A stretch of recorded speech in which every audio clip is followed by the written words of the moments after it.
Salam Patriot di Suara Patriot bersama Chandra Tua. Di edisi ini kita akan ungkap mengenai teror rezim PKT hantui Hong Kong, di mana PKT, Partai Komunis Tiongkok, membungkam kebebasan pers dan kebebasan berbicara. Tema ini menarik kita angkat agar kita semakin memahami watak jahat PKT, Partai Komunis Tiongkok, yang sudah merusak tatanan dunia kita, dan semoga kita tidak memihak dan atau secara sadar membela PKT yang jahat ini. Perlu kembali ditegaskan, PKT bukanlah negara Tiongkok dan tidak mewakili etnis Tionghoa, baik di Tiongkok sendiri atau bahkan di dunia. PKT hanyalah sebuah rezim jahat yang tengah menjajah rakyat Tiongkok. Belum lama ini, ada dua peristiwa teror yang menghantui Hong Kong. Peristiwa terbaru adalah sabotase terhadap percetakan penerbit The Epoch Times pada 12 April 2021. Peristiwa sebelumnya adalah pengrusakan terhadap sejumlah stand informasi Falun Tafa yang digelar di distrik Wong Tai Sin, Causeway Bay, Tsim Sha Tsui, dan Mong, Hong Kong pada Desember 2020. Dua peristiwa itu tentu tidak berdiri sendiri. Ada peran rezim Partai Komunis Tiongkok di baliknya. Pasca disahkannya Undang-Undang Keamanan Nasional pada 30 Juni 2020, rezim PKT semakin kuat menancapkan taringnya di Hong Kong.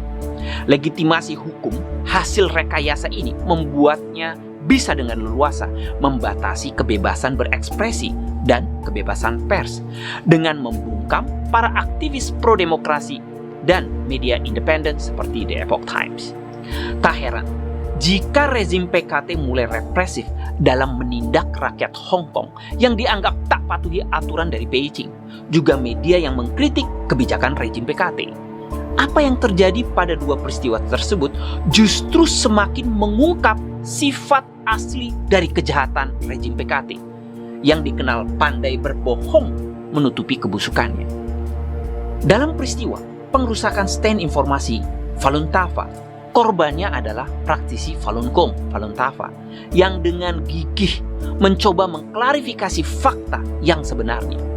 Selama ini, di daratan Tiongkok, aktivitas Falun Gong dilarang oleh rezim PKT sejak tahun 1999 karena ketakutannya akan pengaruh mereka yang sangat besar terhadap peningkatan kesehatan, mentalitas, moralitas, dan spiritual rakyatnya. Dengan berbagai cara, PKT telah memutarbalikkan fakta, memfitnah Falun Gong. Pengikutnya tidak hanya ditangkap, ditahan di kamp konsentrasi, dan disiksa. Mereka juga dibunuh dan diambil organnya.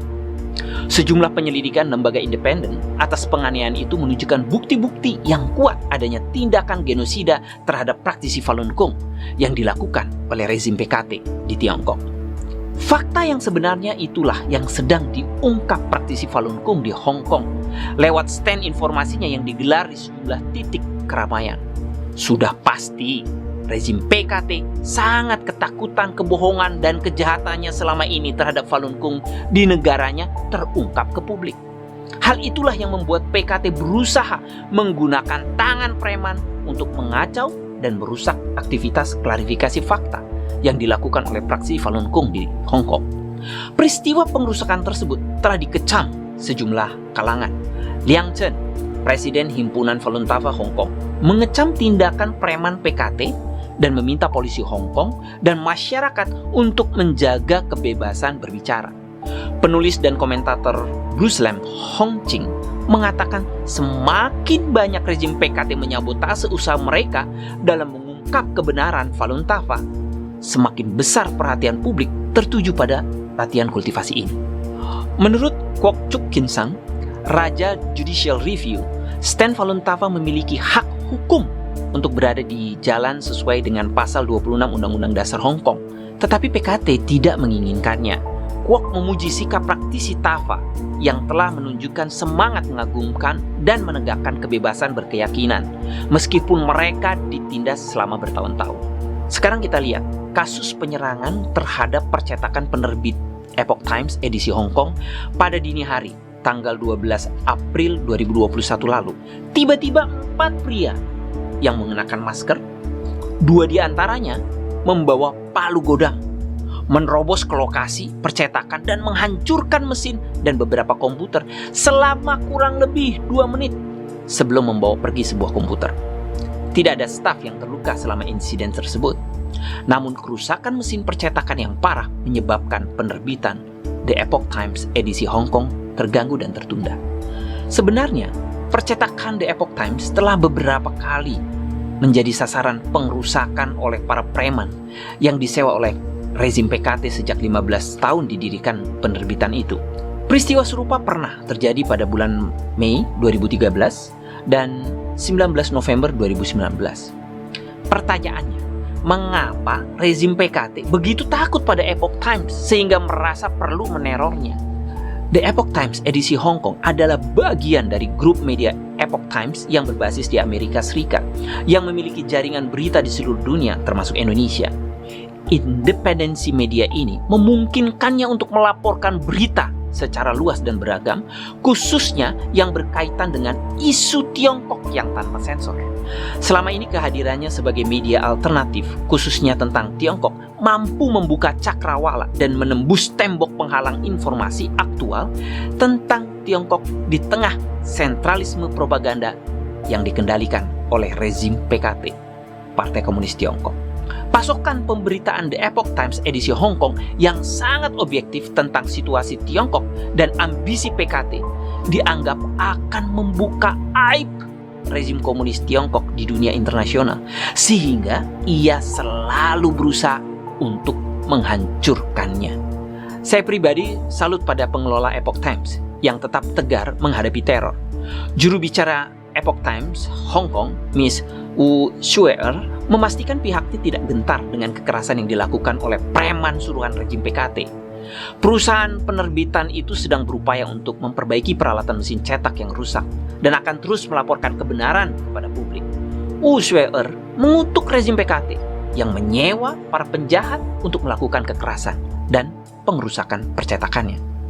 Mereka tentu berharap polisi akan segera menyelesaikan kasus ini secepatnya dan membawa pelakunya ke pengadilan. U juga mengimbau masyarakat untuk membeli Epoch Times di kios koran yang ada untuk mendukung media yang memberitakan kebenaran. Teror yang menghantui kebebasan pers di Hong Kong tentu saja mendapat kecaman dari dunia internasional. Federasi Jurnalis Internasional menuduh rezim PKT, Partai Komunis Tiongkok, yang memanipulasi insiden tersebut. Tidak heran jika tidak satu pun dari kasus sabotase yang disebutkan di atas terungkap oleh polisi Hong Kong. Klub Koresponden Asing Hong Kong menegaskan bahwa media harus dapat beroperasi secara bebas tanpa rasa takut akan kekerasan, terlepas dari sikap politiknya. Saya setuju apa yang disampaikan oleh Anders Kors, penerbit jurnalis risiko publik, bahwa serangan itu merupakan lencana kehormatan untuk The Epoch Times, meskipun harus dibayar mahal. Hal itu menunjukkan bahwa The Epoch Times memproduksi jurnalisme yang sukses melawan rezim PKT, yang mana sangatlah penting untuk kebebasan pers, tidak hanya hari ini, tapi juga di masa mendatang. Menurutnya, penggunaan palu godam terhadap aktivitas pers menunjukkan masa depan seperti apa yang dunia dapat harapkan jika tindakan rezim PKT dibiarkan. Menurut Cedric Alfiani, Kepala Biro Reporters Without Borders Asia Timur, dengan membiarkan serangan sebelumnya terhadap jurnalis, media, tanpa diproses secara hukum dan menciptakan iklim kecurigaan terhadap media independen, otoritas Hong Kong pada dasarnya telah mendorong kekerasan semacam itu. Ia pun meminta Kepala Eksekutif Hong Kong, pro-Beijing, Carrie Lam, untuk mengakhiri serangan teror pemerintahnya yang mengancam kemerdekaan media dan mesti memulihkan kebebasan pers penuh seperti yang tercantum di konstitusi Hong Kong yang seharusnya ditegakkan, bukan menuruti kemauan PKT. Saya juga sependapat dengan Tony Saffer, President of London Center for Policy Research, yang mengatakan bahwa serangan baru-baru ini terhadap kantor The Epoch Times di Hong Kong mencerminkan suatu realitas politik baru di mana pemerintah Hong Kong telah bersedia tunduk pada kepentingan rezim PKT. Serangan semacam ini hanya akan membuat rezim PKT menjadi lebih berani untuk memadamkan suara kebebasan dan jurnalisme yang independen. Dalam dua kasus teror yang dialami, The Epoch Times dan Stand Informasi Falun Dafa di Hong Kong, kita melihat rezim PKT terus melanggar hukum internasional dengan mengabaikan ketentuan deklarasi bersama Tiongkok-Inggris di Hong Kong pada Desember 1984 yang menjamin kebebasan, kemerdekaan politik, dan kedaulatan Hong Kong selama 50 tahun. Realitasnya, kini kita menyaksikan kasus demi kasus pelanggaran yang terakhir dipaksakannya Undang-Undang Keamanan Nasional yang menunjukkan sebuah pelanggaran yang sempurna terhadap perjanjian itu. Itu menunjukkan pesan bahwa tanda tangan pada suatu perjanjian internasional tidak ada artinya dan bisa dilanggar kapan saja sesuai dengan kemauan dan ambisi rezim PKT yang berandal. Dunia perlu memperhatikan dengan cermat fakta ini. Kita tengok ke belakang. Hong Kong dikembalikan ke Tiongkok oleh pemerintah Inggris pada tahun 1997 melalui sebuah perjanjian bilateral unik. Belait, kebijakan yang dikenal sebagai Undang-Undang Dasar itu memuat prinsip satu negara, dua sistem hukum. Produk hukum itu dibuat untuk melindungi hak asasi penduduk Hong Kong dan kebebasan berkumpul dan berbicara, badan peradilan independen, hingga hak dasar lainnya. Beragam hak tersebut tidak dinikmati rakyat Tiongkok di luar Hong Kong. Sebenarnya di bawah perjanjian antara Inggris dan Tiongkok, sebagaimana tertera dalam pasal 23 Undang-Undang Dasar itu, otoritas Hong Kong berhak membentuk undang-undang keamanan mereka sendiri. Tahun 2003, mereka pernah membuat ketentuan itu. Namun karena substansinya bertentangan dengan semangat kebebasan dan demokrasi, ditolak banyak pihak, sehingga rencana itu batal. Namun akhirnya pada tahun 2019 rancangan Undang-Undang Keamanan Nasional dipaksakan oleh rezim PKT dan menjadi mimpi buruk di siang bolong bagi rakyat Hong Kong. Pemimpin pro-Beijing Hong Kong, Carrie Lam, menggambarkan keberadaan undang-undang ini sebagai perkembangan paling signifikan sejak penyerahan kota Hong Kong ke komunis Tiongkok. Sementara Beijing menggambarkan undang-undang ini sebagai pedang yang akan menggantung di atas kepala pelanggar hukum. Setelah setahun aksi protes besar-besaran pro-demokrasi dan sering diwarnai kekerasan, pemerintah Beijing beralasan Hong Kong berpotensi sebagai basis yang membahayakan keamanan nasional, sehingga undang-undang baru ini dibentuk untuk mengkriminalisasi apa yang disebut subversi separatisme, intervensi asing, dan terorisme. Sebaliknya, para tokoh demokrasi dan mayoritas rakyat Hong Kong dari awal menolak undang-undang yang kontroversial ini. Tahun 2019, unjuk rasa terhadap ketentuan yang memungkinkan ekstradisi penduduk Hong Kong ke Tiongkok berakhir ricuh. Penolakan itu meluas menjadi gerakan anti-rezim PKT dan gerakan pro-demokrasi.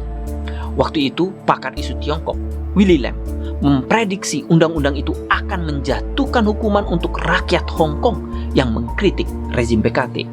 Undang-undang ini diyakini akan berdampak pada hak berpendapat dan berunjuk rasa. Di Tiongkok, dua hal itu dianggap subversif. Dalam perjanjian penyerahan Hong Kong dari Inggris ke Tiongkok, dinyatakan hukum yang berlaku di Tiongkok tidak bisa diterapkan di Hong Kong, kecuali yang sudah terlampir dalam Aneks 3. Ketentuan yang masuk dalam lampiran itu sejauh ini tidak memicu kontroversi dan berkisar urusan kebijakan luar negeri.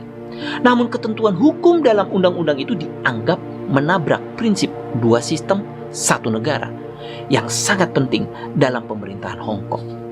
Menurut Profesor Johannes Chan, memasukkan hukum pidana apapun ke dalam Aneks 3 harus melalui persetujuan Parlemen Hong Kong. Alasannya, komunis Tiongkok dan Hong Kong memiliki sistem hukum yang sangat berbeda. Hong Kong semestinya membuat UU Keamanan Nasional versi mereka sendiri. Pemberlakuan Undang-Undang Keamanan Nasional di Hong Kong, saya rasa telah menandai berakhirnya satu negara, dua sistem, dan sepenuhnya menghancurkan independensi peradilan. Dua kasus teror yang dialami oleh percetakan penerbit Epoch Times dan Stand Informasi Falun Dafa telah membuktikan bahwa Hong Kong sepenuhnya telah dikendalikan rezim PKT dan masa depan demokrasi di sana akan semakin suram. Karena itu kita harus menolak segala bentuk teror yang dilakukan rezim PKT di Hong Kong demi terciptanya perdamaian dunia. Saya kira sudah sepantasnya otoritas Hong Kong untuk segera menyelidiki dan mengusut tuntas peristiwa teror tersebut. Pelaku pengerusakan harus diproses secara hukum dan diadili secara terbuka. Hal itu diperlukan untuk memperjelas dugaan keterlibatan rezim PKT di balik peristiwa itu. Kedua, semestinya otoritas Hong Kong memberikan iklim yang kondusif bagi aktivitas praktisi Falun Gong dan penerbitan The Epoch Times edisi Hong Kong dengan menjamin kebebasan berekspresi dan kebebasan pers sesuai dengan konstitusi Hong Kong, di mana diterapkan satu negara, dua sistem hukum. Kalau teror ini dibiarkan, akan menjadi presiden buruk bagi masa depan Hong Kong dan dunia. Sudah saatnya dunia perlu berani menolak keberadaan PKT, Partai Komunis Tiongkok, yang sewenang-wenang. Terima kasih, semoga mencerahkan. Salam Patriot, saya Chandra Tua, mohon undur diri.